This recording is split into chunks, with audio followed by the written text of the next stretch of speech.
Popcorn World.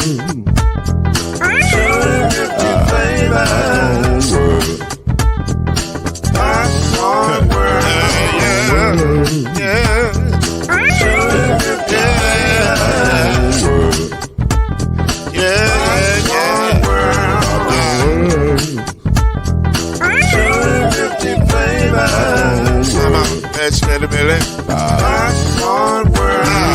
Can I make you move now? Yes, I can. So you can get this movement up back if I can. I can make it round the world when it holds in your hand. Popcorn World. 250 flavors gonna make you smile. 250 flavors gonna make you smile. 250 flavors gonna make you smile. I said popcorn make you smile. Ah. 250 flavors. Popcorn World. Popcorn World. Popcorn World. Popcorn World.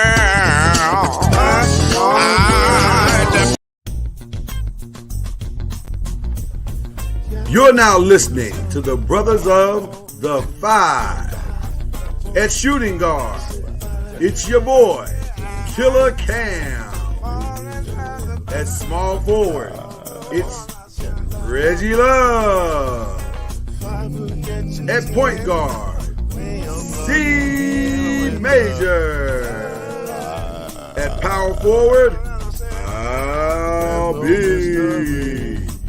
And at center, Mr. Noise, Lloyd Spence.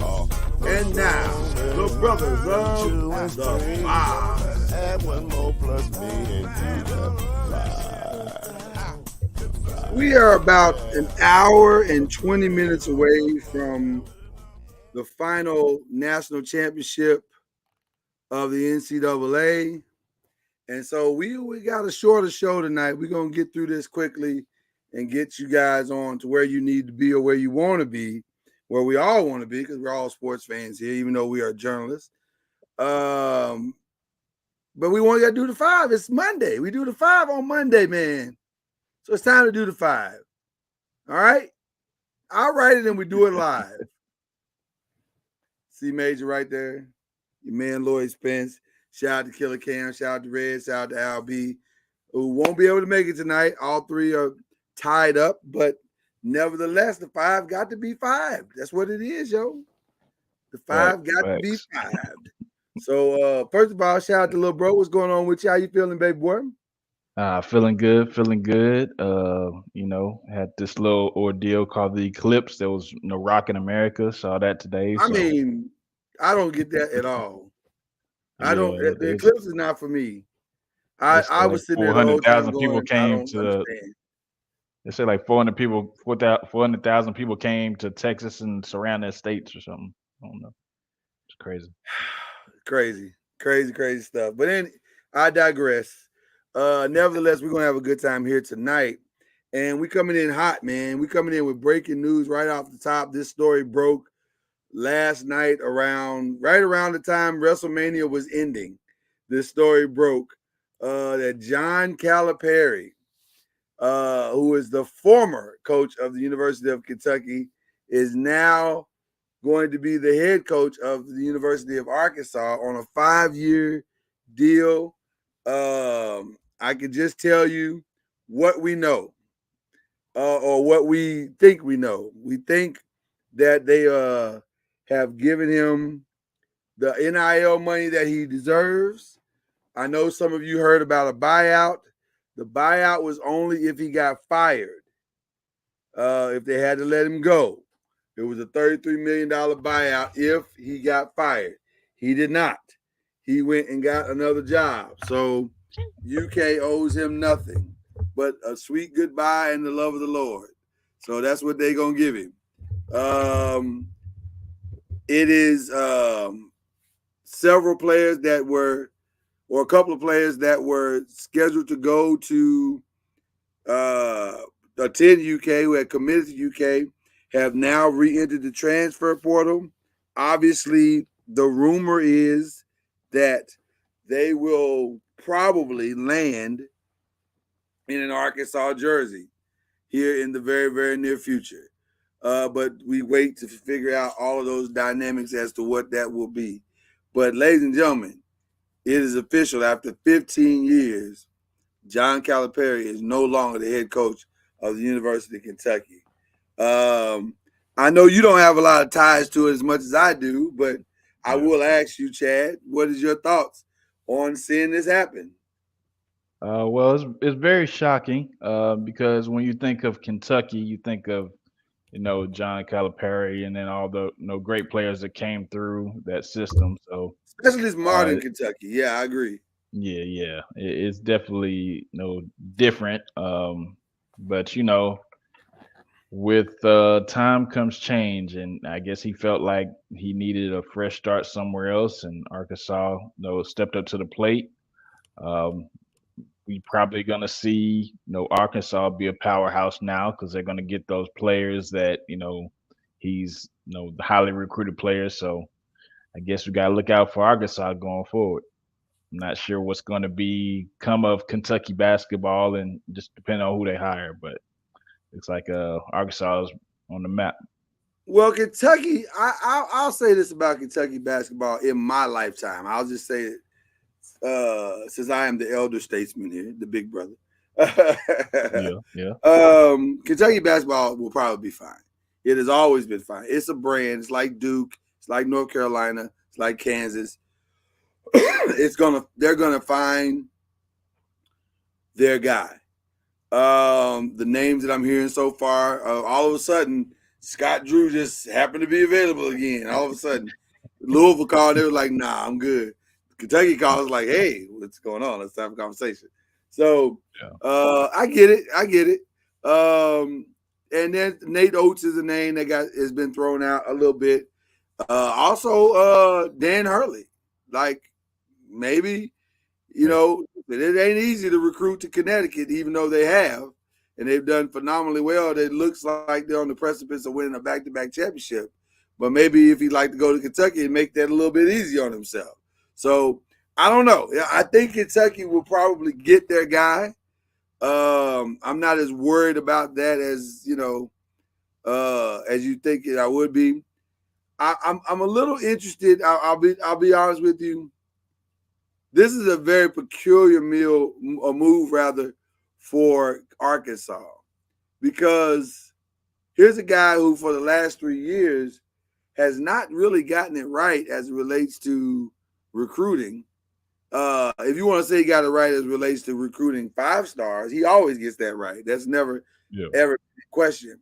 But as it relates to translating that into tournament wins and the philosophy of recruitment is not done well. It's not resulted in success. And so they've decided to pay him quite a bit of money to duplicate basically what he was doing there at Kentucky. But if he duplicates what he was doing there at Kentucky, that means they're not going to win anything. Well, we got to figure out what the goal is. The goal is to win, or is it to get those kids through to the NBA? What's the goal? See, that's a great point, Chad. I have never understood his player first mentality, if I'm being honest with you. So if I'm a player and I want to go to the NBA, I would absolutely go to Kentucky because there's a path there. However that path is laid, I don't know. I don't know if it's just because he got great connections or people respect what he's got them doing out there. I don't know what the path is, but it works, right? Mm-hmm. But if I'm trying to win a national championship, Kentucky wouldn't be my first place to go. And so if you're saying at Arkansas, we're going to do exactly what we did at Kentucky, well, then I don't see how you get different results. But but some of that it might be me not being as enamored with his coaching ability as some others are. If you look at the historical nature of John Calipari, I have not seen the coaching side of him be as great as it is the recruiting and the motivating side. That dude can motivate a roach out of a roach motel. Like he's amazing when it comes to that type of stuff. Well, do you think that he doesn't really have to do that because he has so much great talent? that he doesn't really have to do that. He can Do what? motivate and Coach? I mean, coach to the extent that yeah, as far as be the best coach that you can be because you got that talent everywhere. Well, what has historically happened is that some of the talent, some years, has risen above, I think, the motivator. And so it's hard. If you think about some of the teams he's had that have had success. You look at the Anthony Davis team. They had Michael Kidd Gilchrist and all of those guys, Harrison Barnes and all those guys. That team, they didn't need much motivation. They were a talented team in and of themselves, and they were by far and away the most talented team in the country. And that's why they won, because they were heads and shoulders above everybody else. Even the team that went undefeated and lost to Wisconsin that had Karl Anthony Towns, that team had talent all throughout that roster. They had at least, I think, 3 or 4 NBA players on that team. Mm. So they didn't need much motivation. And they could, talent-wise, to some degree, out-talent their coach, if that makes sense. So I think there have been teams that have been smarter and more capable than other teams. He's had some historical greats that have been able to just overcome everything, and it's worked out. But I don't know if coaching has ever been the thing that got them over the hump. I know some people say that's sacrilegious and the man is in the Hall of Fame and this, that, and the other. I just watch the games. And I see games where I'm saying, why would you do that? Why would you do that? And you could say that about a lot of coaches. You can say that about a lot of Hall of Fame coaches. But I just feel like consistently this guy has not been the greatest coach of all time. This is my humble opinion. But with that being said, I do ask the question that you asked. When we mentioned a few names, who do you think will replace him? Like, who are you? Because the dominoes are coming as soon as they pick the next. Well, the dominoes are coming now. Because unless it's Billy Donovan, which that is a name that was mentioned, and Billy Donovan, very familiar with the University of Kentucky because he coached under Rick Pitino there. Unless it's somebody like that, the dominoes are coming. So I really want this person to get back into coaching because they haven't been coached in a long time. I think you need to go get Mark Jackson. I think he deserves a shot. He probably deserves a shot. I don't know if he's ready for Kentucky, though. What do you mean? Kentucky's a different monster, brother. You got to understand this fan base. They are a different monster. And I wouldn't wish Kentucky on my worst enemy as a coaching destination. It's just a hard place to coach because the expectations are always unrealistic. Always. And so I feel like they need to get somebody with some experience. They need to get somebody who brings a cachet with them that can step into the role and be like, I'm here. Let's do this. Bruce Pearl. Bruce Pearl would be fine. I think he's on the list, on the short list. Nate Oates is on the short list. Scott Drew's at the top of the list from what I'm hearing. You said somebody before, Mark Cronin. Think Mark Cronin might no? Nah, because I don't think Mark can handle the pressure. And because whoever follows Patino, Lord, whoever follows Patino, that could be one. That could be one. Could be coming home. This might be a perfect time to bring him home and finish the story, so to speak. I see you, Cody Rhodes. So I don't know.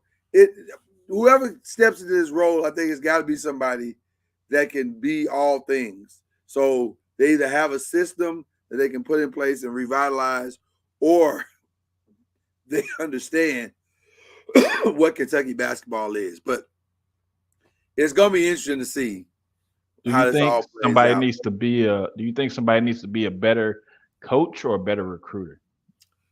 Great question. I'm gonna say they got to have a balance of both. They got to have a balance of both.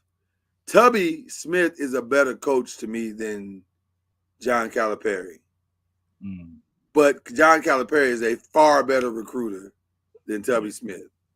So if you can find somebody that can do a little bit of both, that can be both, then you found your guy. So You need it'll be interesting to to see find how a they do. female Don Staley. That's the You need a female Don Staley. That's exactly right. That's exactly right. You need a female Don Staley. Which brings us to question number 1, actually. And actually we'll put question number 1 and 2 together. Because question number 1 says who's had the better tournament, the men or the women. But then we also talk about the women's championship game was. So let's start with question 2 and work our way back. We've never done that before. We start with question 2. Gotcha. Fill in the blank for me, little bro. What would you say the women's game was? Scary at first. Huh? Scary. It was scary at first because wow. Iowa was up like 7 points, at one point. So you never really saw that going against the South Carolina team, them being up, down like that. So I think after halftime they kind of got it going and made sure that they got right. But I mean, Caitlin and Iowa and her teammates, they definitely put up a fight. They definitely did. You know what? And it didn't surprise me that they came out. So I would go with this word, which women's championship game was epic.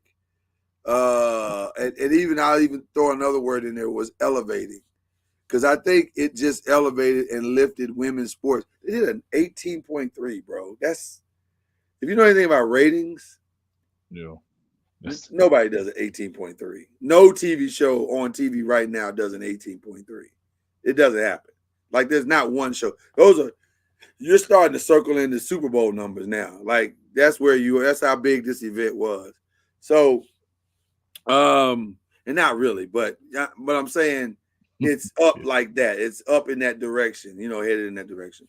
But I think the game played out exactly the way it was going to play out, because Iowa, in order to stay in the game, had to come out and fire like they had nothing to lose, which they didn't, because everybody picked South Carolina. Nobody thought they could win this game. And even when they went up, I'm still thinking, yes, it's good for a flurry, but if South Carolina locks in like they know how to do, y'all gonna get beat. And it's that simple. You're not the better team. And the interesting thing about Iowa to me, bro, is that, and this is where I give Caitlin Clark a lot of love. She really did make them look like they were much better than they actually were. Because they don't really have great shooters. They don't really have great athletes. They just have a lot of toughness. Now, this team was definitely better than last year's team, but they have a lot of toughness and determination and heart. So, and then with her being the basketball savant that she is, she made them look a lot better than they actually were, even through her own limitations and mistakes. Yeah. I was going to say that she definitely made her teammates better than what they appear to be. She no question about it. Players, yeah. Although I will say this, if Stuckley, shout out to number 45 Stuckley, if she had been playing on last year's team, they'd have won the national championship. She's the big they needed last year to complement the other girl that was trying to play that role, who didn't play it as well. Because, I mean, there's no shade. I'm not trying to shade those other girls, but they're limited. They are so limited. Like, they're true big, number 44. She can't do anything, but all she can do is catch the layup, put the ball in the hole. And that's all she's asked to do. So you can't be mad at her for doing her job. But she's not a skilled. Her footwork is not good. She's really, really limited in what she can do. The other girl, Morton, now she's decent. She's not bad, but she's kind of slow. No disrespect to her, but she's kind of slow. And so she did the best she could with the skills that she had. So that's cool. And then the other girl, she's too small. The other Martin, there's Martin, yeah, Morton and Martin. yeah, Martin was the Martin. littlest one, like 5'4", 5'5". She's just too Yeah. small. So they didn't have the size. They didn't have the athleticism. They didn't have the shooters. Although Martin can hit that open shot if you leave her open. But she missed 2 open shots too. So she's not like a prolific shooter. She's not like Caitlin. Yeah. So do you? I was going to ask you a question. Do you? So now that Caitlin Clark is presumably going to be the number 1 pick in the draft, is Iowa's contention over? Is over with? Well, probably, because I, with all due respect to Coach Bender, who's I think did a great job with Caitlin, the 2 years that we watched anyway. I don't think that style play lends to an attractiveness, because I don't think anybody else is going to get that green light unless they're playing like she's playing, right? So I can see them not winning 10 games, like only maybe winning 15 games next year with that squad that comes back. Because it's just not, there's no, who's like, how do you make up for 30 points a game? Yeah. You got to Right? have 2 people. You got to have two extra Right. people. So unless you're doing some amazing recruiting, you got to make up for 30 points a game and another 5, 10, 15 assists. So you're talking about 70 points that she accounts for. Yeah. I don't know how you make that up. So they averaging 91 a game. I don't know how you make all that up. If 40 of it's gone, you know. So I think they're going to struggle. I think they're going to struggle next year. But to go back to question 1, and then I want to hear what you got. Definitely want to hear what you have to say here. I think, with all due respect to the men's tournament, which the men's tournament is going to be great no matter what, but the women clearly have had the better tournament. Like I'm eagerly anticipating the draft this weekend for the WNBA. I'm eagerly anticipating it because I'm curious to see where everybody goes, and we got a question for that later in the show. But this was a moment for the women, which we talked about last year. At the end of last year, we both said, hey, if they do this right, if they handle this right, this could be a moment to transcend that transcends all of sports and pushes them into a place that the women have never seen before. And so I'm ready to define Caitlin Clark. Are you ready? And shout out to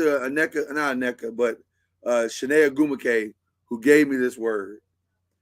Caitlin Clark is without question the most impactful women's basketball player we've seen in 30 years.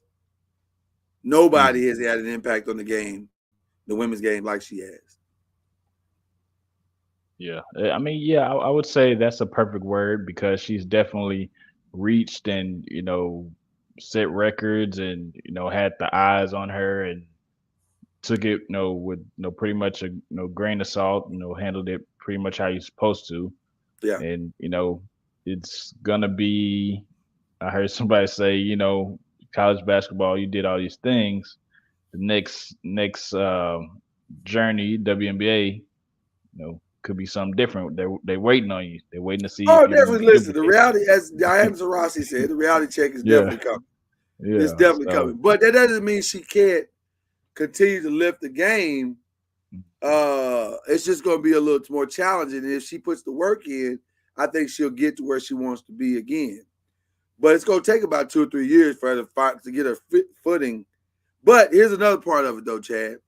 She's never played with the type of players that she's going to get a chance to play with. She's never played with skilled people on her level or better than she is. Like, she's never had somebody like a Leah Boston. That alone is going to help them to be great because they should have a 2-man game that should be pretty significant. You know what I mean? A pick and roll game that should be nice. So that's a good step in the right direction, but it's gonna take them some time to get their footing.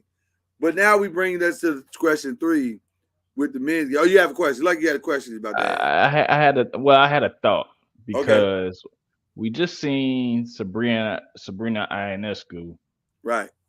which Caitlin Clark. They I There's would a say similarity for sure. there's similarity there. Yeah, So I mean, can she be that, or can she, or will she surpass that, or will I Sabrina think get? that's a great comparison. I think she's probably more closer to that than anything else. But she's going to need to put the exact same type of work that Sabrina Ionescu did, because she screwed. Well, she was out her first year because of the injury, Mhm. Yeah. and then the second year she came back and she was good, but they were struggling.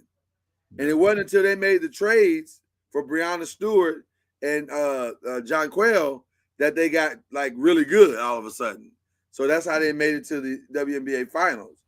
But I do believe she's going to need to take that same path of work ethic that Sabrina took and really lock in to becoming what it takes, get faster, get stronger, get quicker in her decision making, and then she could. And I think she could become that for sure. I think that's a great comparison. The Great comparison. the thing I wanted to say, I've seen a training video of Caitlin Clark. It's on par with Steph Curry. It's Okay, they. So I think she can do with I what think I've she seen can in her too. training. I think she can do it. I think she can do, because think about this: Steph didn't come into the league as Steph Exactly. from Davidson. He came in struggling the first couple of years. Plus, he battled injuries and all the other stuff. So it takes some time, and I think we just got to be patient as a society and say, give her time, give her a couple of years to figure some things out. But I think based on what we've seen, she should be able to figure it out. So we'll see. We'll see what happens, And then they'll start to put the team around her and Aaliyah, and they'll figure it out. But I think they'll get there. But we got a game here coming up in about 50 minutes. Purdue and UConn. What are your thoughts, man? You think Purdue can pull this off? Well, that's close to home. That's family ties. So I would like to see them do it, since the other Big Ten team in 2013 was robbed. So They were I not. would They were just I would beaten. I would like to see Purdue go ahead and win, but I think uh, Edie is going to have to show up because he's got that other guy on the other side that's just as tall, about just as tall as him. So I think that's going to be the battle to watch. Who's Edie going versus Klingon is going to be interesting. to? Yeah, that's I going call to it be. Klingon. Klingon. I don't really. It's hard to pronounce his last name, but Yeah. I I share your thoughts. They go as far as Edie goes. My challenge, though, in thought towards them is this: I don't know if Purdue can match them moment for moment, because UConn's not going to beat themselves. They're just not. They are. I kept asking myself, how would I describe this UConn team? Mm. Are they the most talented team I've ever seen in the NCAA? No. Are they the best shooting team? No. So what are they? And here's what I came up with. They are, without question, in my opinion, the most disciplined team I've ever seen on the men's side of the bracket. They do not make a lot of mistakes. They're going to challenge you. Their guards, especially on the defensive side, their guards are going to fight over these screens. And we talked about this on Believe in the ACC on Thursday. They're not just going to fight over the screens, but they're going to fight over the screens every time. So their bigs are never in compromising positions. Uh, they they're just a smart basketball team, coached by maybe an even smarter coach.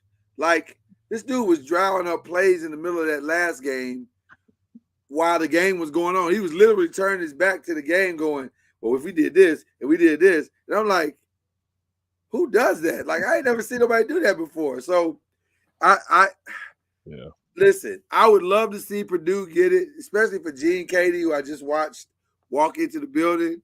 I'm a Gene Katie dude. I love Gene Katie. I always respected that cat. I just don't know if they can match them play for play. I just don't know. They got to match them play for play. They And have to now, shoot if definitely Edie can better get than they've been clinging, shooting. say it again. I said they definitely have to shoot better than they've been shooting. Yeah. Now, if Edie can get clinging into some foul trouble and put a little more pressure on the inside, maybe. But I don't know, man. They don't make a lot of mistakes, bro.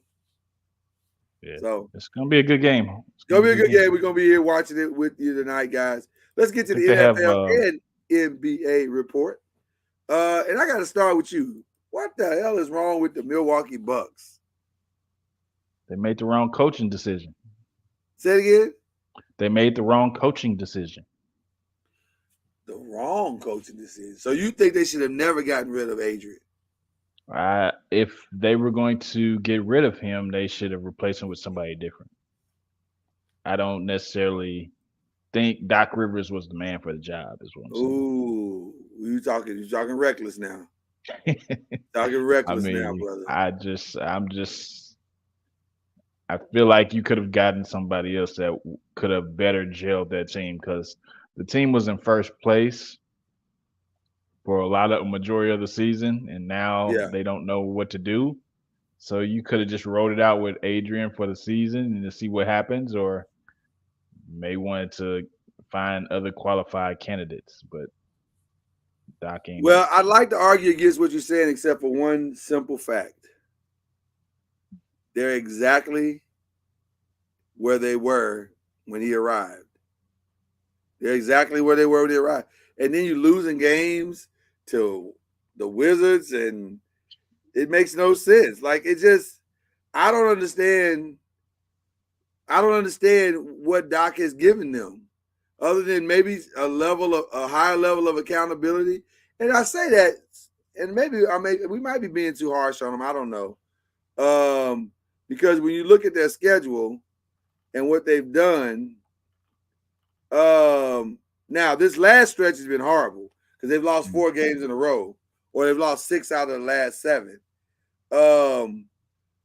But I don't know what Doc has done for them. Like, they lost to the Lakers, and the Lakers didn't even have everybody. Yeah, you would think a team with Damian Lillard and Giannis would be better than what they are. But Damian was winning on his own. Yeah. And Giannis was winning on his own, won a championship without Damian. So you think if you put them together, you should see success. But that has not been the case, man.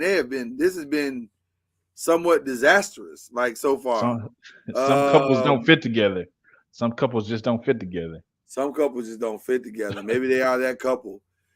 Do you see them having a first round exit? It depends on who they play. What's the seed? What's the seeding? It depends on who they play. Well, let's look at it real quick. Can we do that? Let's take a look at it real quick. We'll look at the standings. If they face Boston, it might be a wrap for them. Huh? If they face Boston, it might be a wrap for them. Well, they don't face Boston. They're the number 2 seed, so they'll be okay from that perspective. But I can see Miami beating them.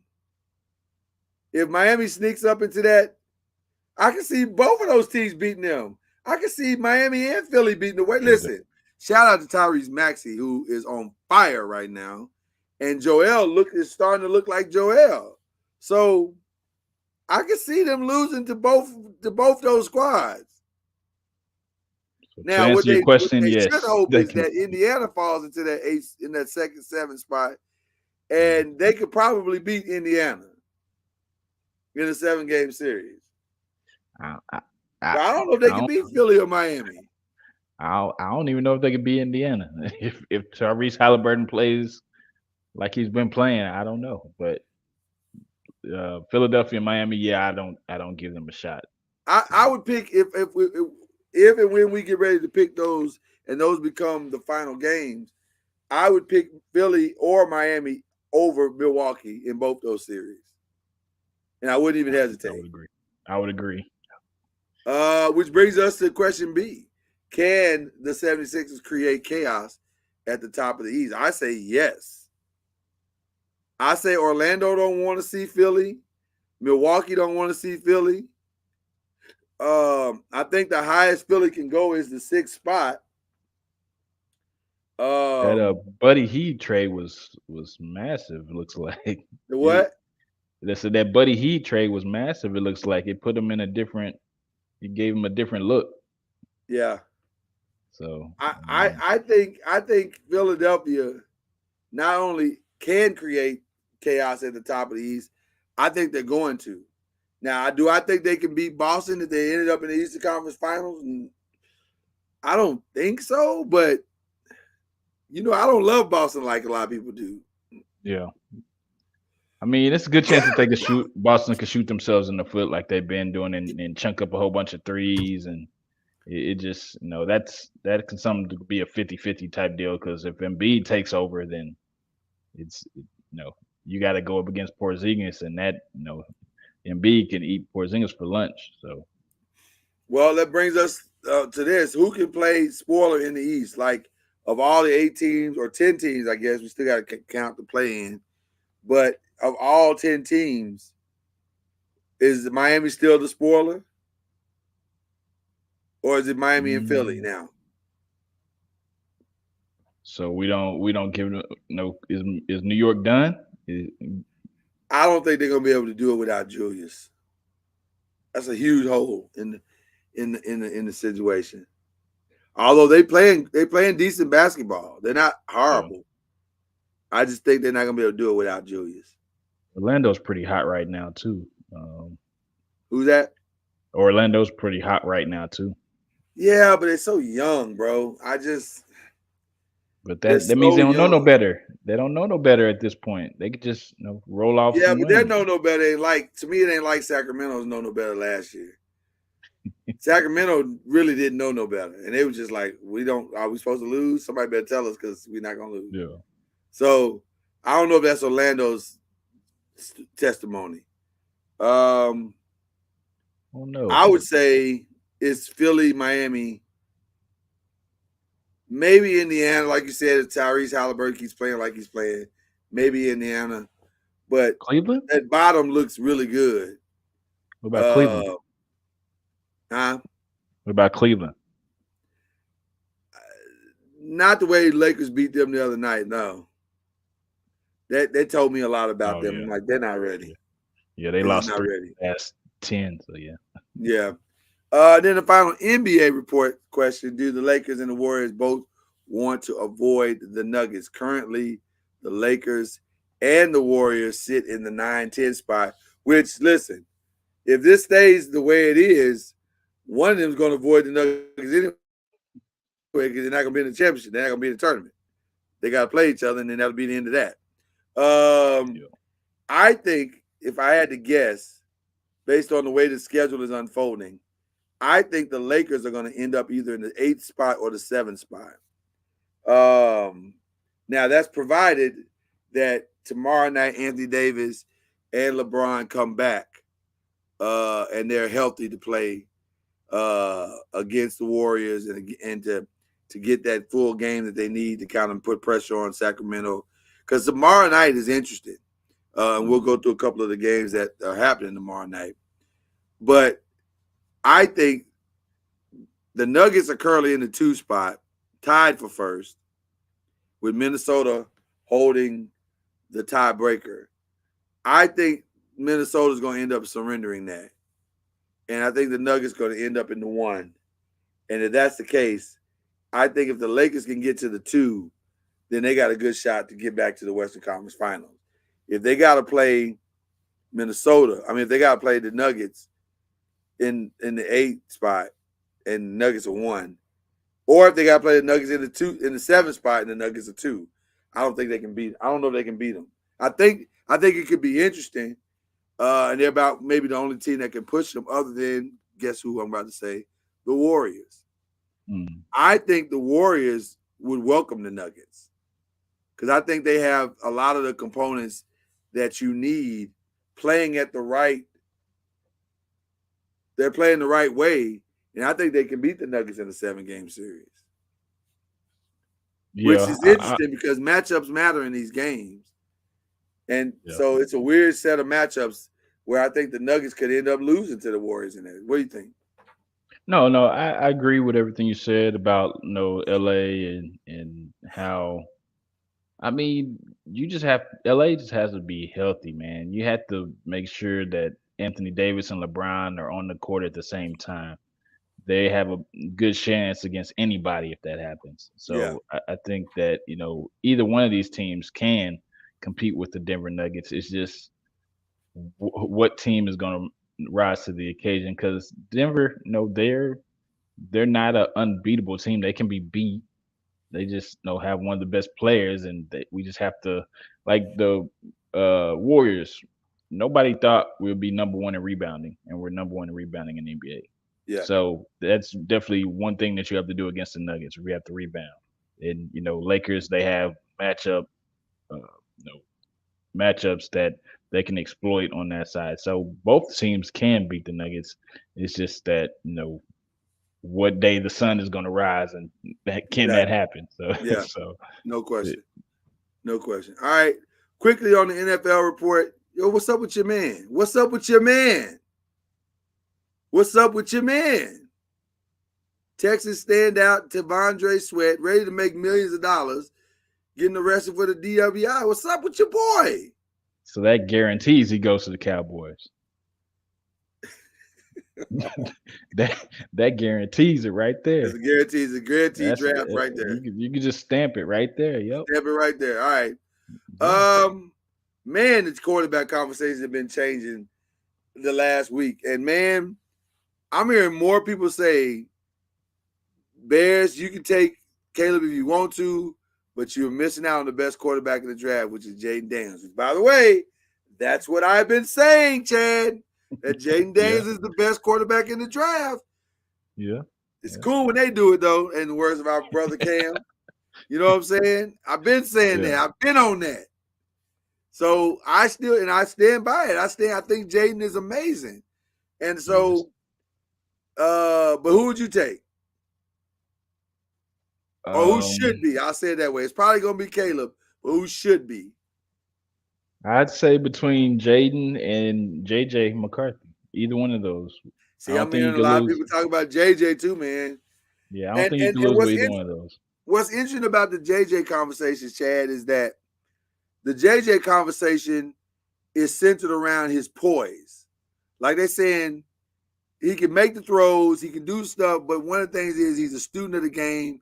He understands how to win. He understands how to make his team better. He understands how to go out there and make plays. Well, doggone, that's what you want.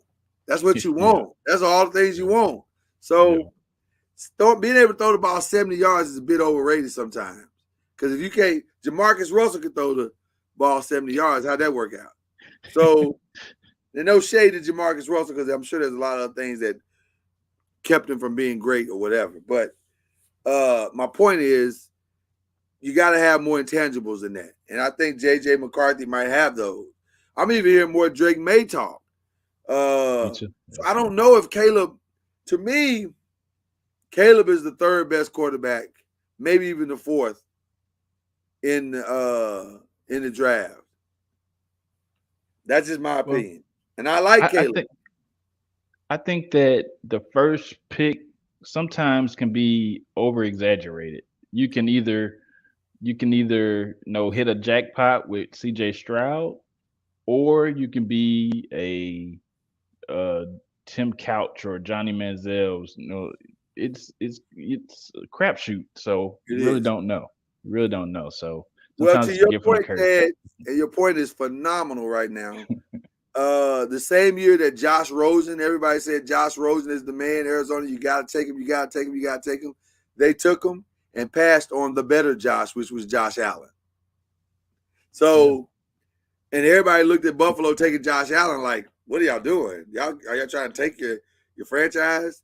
Well, 2 AFC championship games and 3 playoff runs, 4 or 5 solid playoff runs later, looks like they got the best. I don't even know where is Josh Rosen even in the league anymore? No, probably not. He never even started for Arizona. I think the last I heard he was with Miami. I think that's the last I heard. So you're absolutely right. It's a crapshoot, but it's one you can't afford to get wrong. If you got the first pick, you got to do your due diligence and don't get caught. To me, it's the with no shade. I'm not trying to shade this team, but I'll say it this way: it's the Lonzo Ball. It's the Anthony. What was his name? That went to the Cavaliers. Anthony Bennett. It's the Anthony Bennett syndrome. Like, don't get caught on that. Like, there's a guy that can play.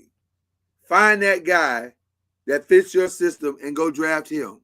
Forget what the critics say.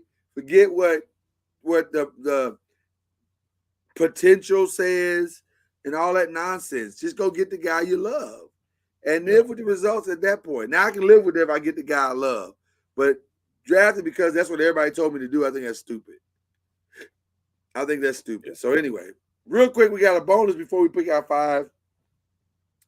Last night was WrestleMania. The second night of WrestleMania. This weekend was the totality of WrestleMania. First one under Paul Triple H Levesque. And under the leadership also of Dwayne The Rock Johnson. I turned to my little bro. What do you think about WrestleMania this year? Well, you used the word early in the show, epic. It was epic. It was. I think night 1 was great. Night 2 was even better. I enjoyed the 6-man tag match because that was fire. That looked fluid, and people jumping off of Sting. Oh, you talking about the with the Lashley and Prophet? Yeah. The only thing was they made me nervous at the end. No, I'm talking about the night before. I'm talking about with R-Truth and Miz. Oh, that was outstanding. Oh man, that was outstanding. And then to see Truth kind of have his moment, because Truth has sacrificed a lot for WWE because he's really a super talented wrestler, but he found his niche in the comedy plays.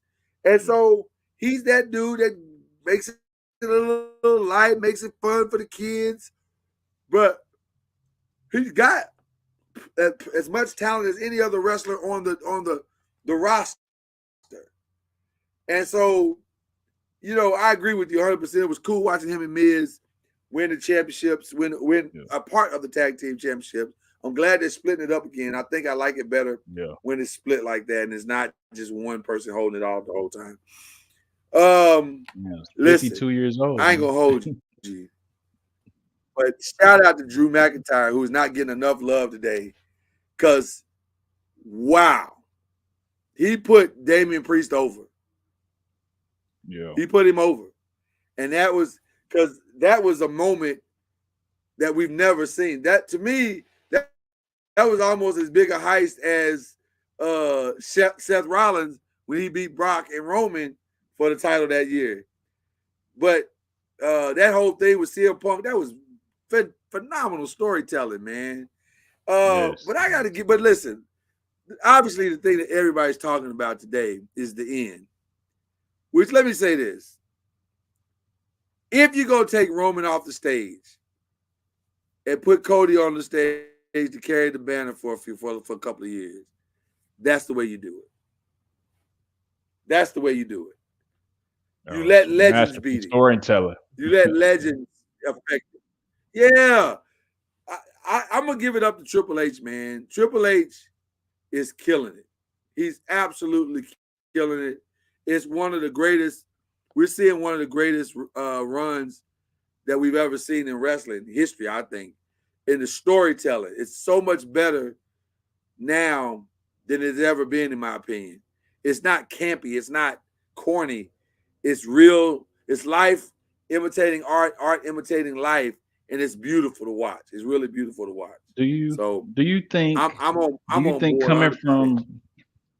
coming from Vince McMahon to Triple H, where he was actually in the ring doing this stuff, and then you got Shawn Michaels over at NXT. No, he was in the Yeah. ring, and they're both big stars. You think that helped? His storytelling and how I know Vince probably showed him the ropes and stuff like that, but him being able to take over and know what those wrestlers are going through each and every day. You think that helped? With without question. And I'll even take it a step further. If you look at DX and what DX was, if you look at Triple H and the evolution, or Shawn Michaels and the faction that he created, one of the things that excuse me, one of the things that both those guys were masters at, they were masters at storytelling. They were masters at making you care. And to me, that's what makes wrestling really good. Those are the storylines that I've always gravitated to in wrestling. I don't care about the corny stuff.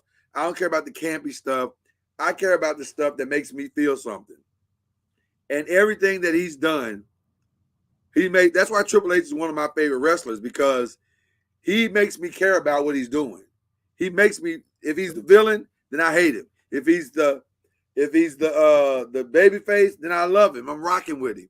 And so that's, to me, is you can't eliminate that part from wrestling or sports entertainment, or it's not interesting anymore. If it's just about the skill of the wrestler, well, who cares? They're all skilled. I don't care about that. I care about the story. And I want to give another shout out. Oh man, I missed 2 shout outs. Let me go back. Well, let me finish this and then I'll go back. I want to give a shout out to Bailey and Io Sky, because that match started out really slow and it was a hard match to build, and they stuck with it and they stuck with it and they stuck with it and they kept building it and they kept building it. By the time we got to the end, I was like, that was impressive, because they won the crowd over, and that was a hard match to win the crowd over with, but they did it, and I was impressed. That was very impressive. So, but I want to go back to something real quick before we finish up, because I know we got to do our picks and get out of here. I want to go back to the women's championship game. Or you know what? No, I won't. No, I don't. I'm gonna make that my shout out at the end. Okay. I'm gonna make that my shout out at the end. I'm writing it down so I won't forget. I'm gonna make that my shout out at the end because she deserves it. Okay, so tonight's 5 picks, we're doing it through predictions. Were you done with WrestleMania? I'm sorry. I'll save it for my shout out. I'll save it. You gonna do a shout out? Okay, cool. See, we Yeah, got some good shout outs coming. Y'all gotta stick with us. All right. So tonight we're doing some predictions.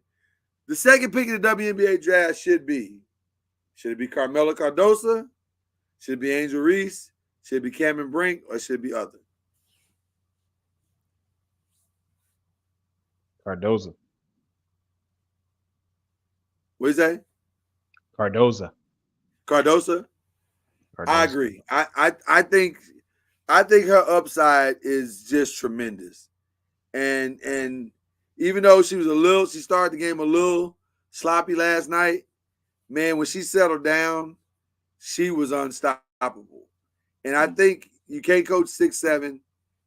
You can't coach that motor, but you can't. But I think what's going to be interesting to see is if they can get her footwork right and help her to become what she's capable of becoming. But I like Carmella Cardosa. I'm a fan. I think if I was picking, I'd pick Carmella Cardosa second. So there you go. All right. True or false? The Lakers will make it to the 6th spot and out of the play-in. False. I didn't hear you say it again. False. False. Where do you think they're gonna land? 7. 7. 7. I'm gonna hope and pray that they do, but I'm believing. No, you know what? Fuck that, Chad. Put the faith on my squad. The Lakers are going to the sixth spot. Guarantee. Okay. Okay, okay, okay. What up, though? We What up, shall though? see. We shall see. We shall see, right? Okay. Let's get to a couple of picks in game, and this is what's gonna make Tuesday very interesting. Clippers Suns, massive game. Who you going to win in this one? I don't like either one of them. I Huh? don't like either. I said I don't like either one of them.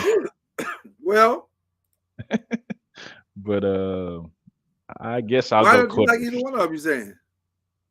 because the the Clippers are dealing with injuries now, and the Suns are, they're like the Milwaukee Bucks of the West. They're up and down, and Yeah.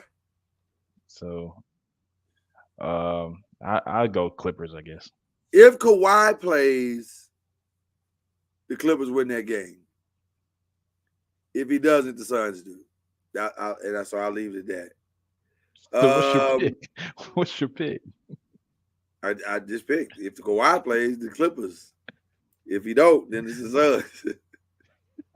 It's called hedging your bet, Chad. I see. Hello. I don't know why it's not showing it either, fam. But that don't mean the love ain't real. I got you. Yeah, it does that from I time to got time. Even I get done that sometimes. Yeah, it's weird like that. I don't know. I'm not sure it's in Facebook. It may be the program we use here, StreamYard. So Kings and Thunder. But let us know who you are, and that way we know. Yeah, Thunder. Kings and Thunder. Going Thunder. I think that's going to depend on whether or not the Thunder feel like, because they're a game back. So I feel like they're going to play. You know what? Let me take the Thunder. They got a lot to play for. Because that number one seed is massive. It is. So I'm gonna say he said championship ain't coming out the West this year, so it don't matter who wins. Okay. I don't know if that's true. Okay. I don't know if that's true. I'd hold off on that one, brother. They're saying Boston gonna win is what they're saying. They can say that, but I listen. I don't know if that's true. We'll see. Who you going with, Kings or Thunder? Oh, Thunder. Yeah. Thunder. Okay. And then last pick of the night, Warriors, Lakers. That's the game everybody's. Although I don't. Lakers got to have this. Warriors don't. Yeah. So if you're the Warriors, which is more important for you going into the play-in? Continuity or rest? Well, Steph rested the last game, so I think we're gonna try to win. Trying to win. Okay. So you're going Warriors, obviously. Obviously. And I'm obviously going Lakers because I would never indulge you in that way, sir. All right. All right. So let's give our final shout out. Chad, who you shouting out? I would give a first shout out to my baby boy. Mason, That's right, the nephew. Who had his second flag football game, and he's Tell him definitely what he getting better did. each Tell week. him what he did, though. He out there looking like a young prime out there. Okay, let's slow down. Oh man. Let's at least put him at Jalen Ramsey. How about that? He looked like a young Jalen Prime out there. Oh, what man? Hold up. He looked like a young Travis Hunter out there, man. Okay. You know, A little early for that, but okay. He had a pick six, and then he scored on a 2-point conversion. So Yeah, definitely he getting did. better game.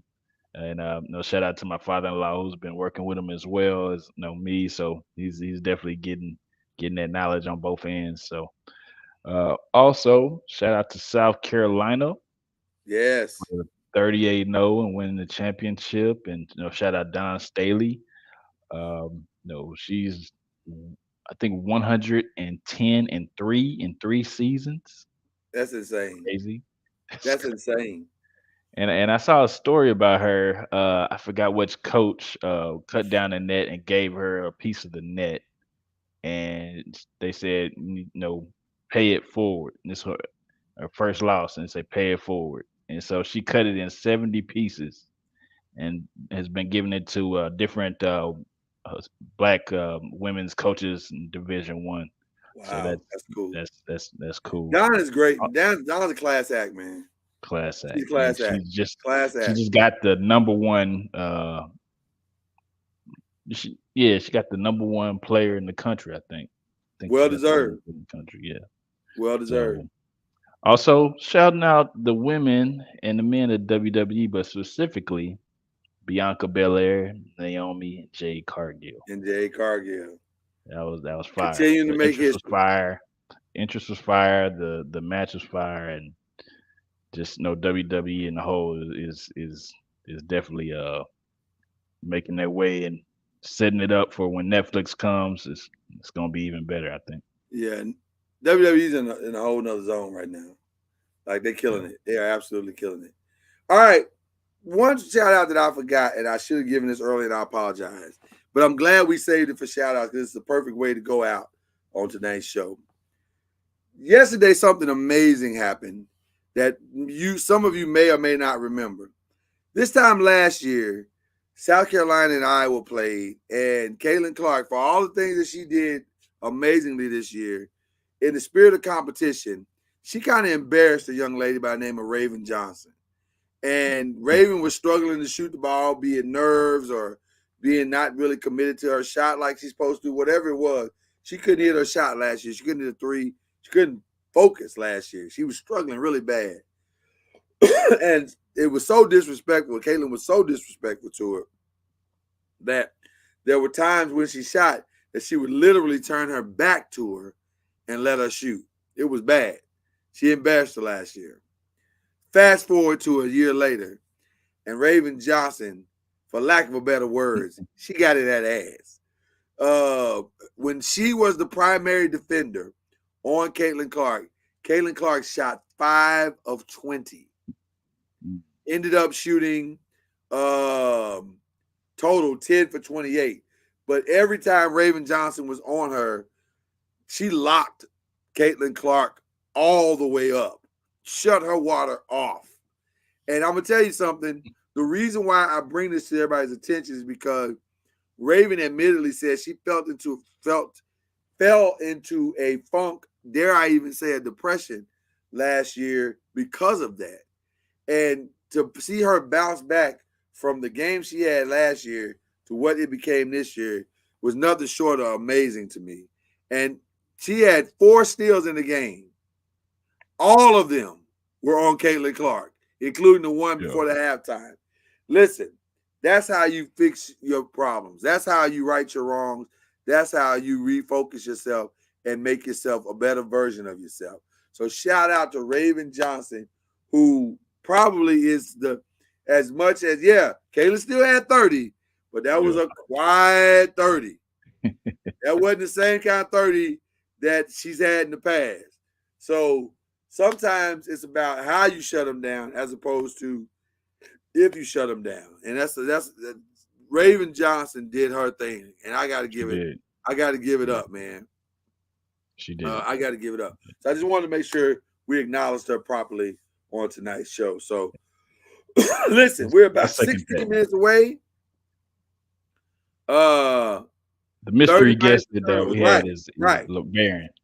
Right. Oh, it's LeBaron. Okay. Yeah, Mr. Popcorn. So shout out to LB. So listen, we're about 16 minutes away from the start of the championship game. We want you to go get your popcorn and your drinks ready so you can enjoy it. We're going to go enjoy it and enjoy the rest of the evening. Have a great championship Monday. And Chad, you the best, brother. Appreciate you, man. Likewise. We out Likewise, this piece. man.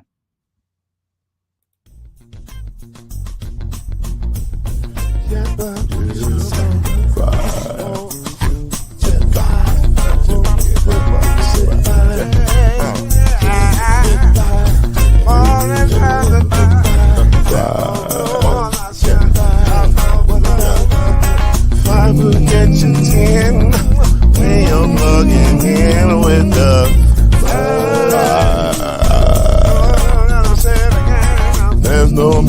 history.